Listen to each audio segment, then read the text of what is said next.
তীব্র গরমের পর সবার অপেক্ষা যখন একটু বৃষ্টির, তখন বৃষ্টির সঙ্গে বৈশাখের এই ঝড় নিশ্চয়ই কোনোভাবেই স্বস্তির নয়। তীব্র বাতাসের ঝঞ্ঝা নিয়ে রুদ্র রোষে নেমে আসা এ ঝড় অনেকের জন্য বয়ে আনে বিপদ। ধ্বংসাত্মক প্রকৃতির জন্যই এর নাম কালবৈশাখী।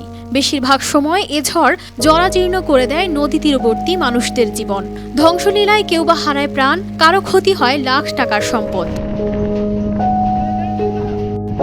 এমন কালবৈশাখী ঝড়ের কবলে পড়ে মাঝ নদীতে ট্রলারডুবির ঘটনা প্রায়ই শোনা যায়, কিন্তু তীরে ভেড়ানো ট্রলারডুবির ঘটনা তেমন শোনা যায় না। সোমবার দেখা যায় এমনই এক ঘটনা। হাতিয়ায় কালবৈশাখী ঝড়ের কবলে পড়ে ডুবে যাচ্ছে তীরে থাকা একটি মালবাহী ট্রলার। ওয়ালটন এসিতে ইনস্টলেশন একদম ফ্রি। জলের তীব্র ঢেউয়ে লণ্ডভণ্ড হয়ে গেছে ট্রলারের বেশিরভাগ অংশ। রশি দিয়ে টেনে ভাসিয়ে রাখার তীব্র চেষ্টা। ঢেউয়ের আঘাতে তীর থেকেই ধীরে ধীরে ডুবে যাচ্ছে ট্রলার, সাথে ডুবে যাচ্ছে লাখ টাকার মালামাল।